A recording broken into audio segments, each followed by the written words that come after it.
If you think you're brave enough, let me tell you about the forest. It seems so calm, so peaceful. But be warned, every step you take could be your last.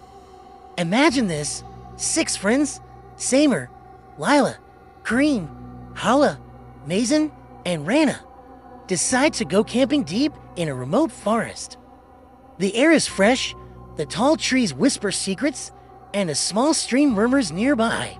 They're laughing, playing games, and getting the campfire going. Everything feels perfect, absolutely normal. Then, out of nowhere, a large man appears. He has long hair, a thick beard, and wears old, rough clothes. He smiles at them, his voice calm. "Welcome. The forest is safe. Come and make yourselves comfortable." The friends immediately feel at ease. Samer even says, "He seems nice. Maybe he can help us set up the camp." The man is incredibly kind. He gives them fresh water, helps them get the fire roaring, and even points out the best spot to pitch their tents. But then, the first strange thing happens. Hala vanishes while she's off gathering firewood. At first, the others think she's just playing a joke, but the minutes stretch on, and there's no sign of her, not a single sound. That's when Mason spots them. Huge footprints leading toward a decrepit wooden cabin, half hidden among the trees. As they creep closer, their blood runs cold. The wood is stained with what looks like blood, and a strange, faint hissing sound seeps from inside. Just then, the man reappears, his voice a low whisper. "Come with me, I'll show you something." Samer, trying to act brave for the group, goes first. The man takes him by the hands and leads him into the cabin. The others wait, their hearts pounding. Suddenly, they hear Samer screaming, the sound of wood splintering. A loud thud, and then complete silence. A few moments later, the man walks out alone, that same eerie smile on his face. The cabin behind him seems empty. The friends see blood on the floor, fresh footprints inside, but it's as if no one is in there. Kareem's voice is shaking as he warns them, "We need to leave, now." This man is not what he seems. But before they can even move, the man starts to materialize between the trees, appearing right in front of each of them.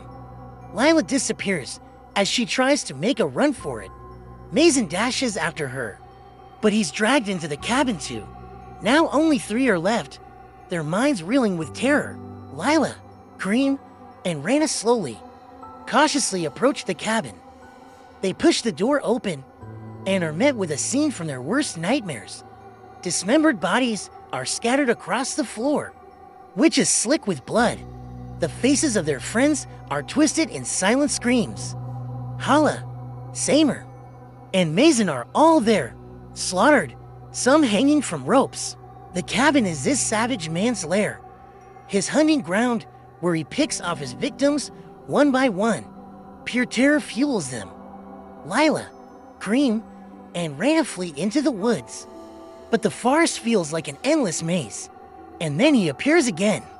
That chilling smile on his face, his hands now dripping with blood. They scream and run blindly, but every path they take seems to lead them right back to the cabin, or into one of the man's hidden traps.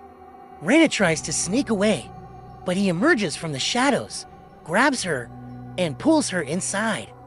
Kareem puts up a fight, but he slips on the blood-soaked ground. The man closes in, his shadow falling over him. Lila is the last one. She runs until she reaches a high, rocky outcrop and looks back at the forest below. And there he is, the terrifying man, standing in front of his cabin, watching her with cold, angry eyes. Every step she took to escape only increased her fear. Every breath brought her closer to death. A deep silence falls over the forest once more, and the little wooden cabin waits patiently for its next victim. If you made it this far, and you think you can handle more, subscribe to the channel. We have a lot more horror stories waiting for you in the dark. Thanks for watching.